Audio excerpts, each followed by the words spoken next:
to just jump back into it and get a better, thorough training underneath my belt.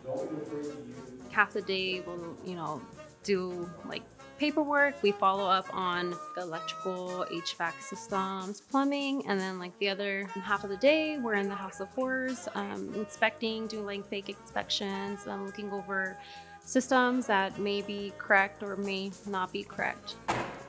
If you're doing an online schooling, you don't really get that hands-on feel, and you could read as much as you want online, but it's definitely a much different feel to actually get to feel like you're doing on-field training.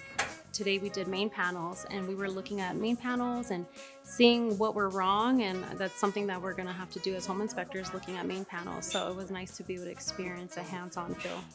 If you get one instructor and you're not really understanding the way he's explaining things, well, then the next instructor, you may be able to, understand like his lingo better. So I think it's great kind of swapping out the instructors and being able to hear what each of them have done, their past experience and their past mistakes that they have made. That way it helps us out hopefully in the future.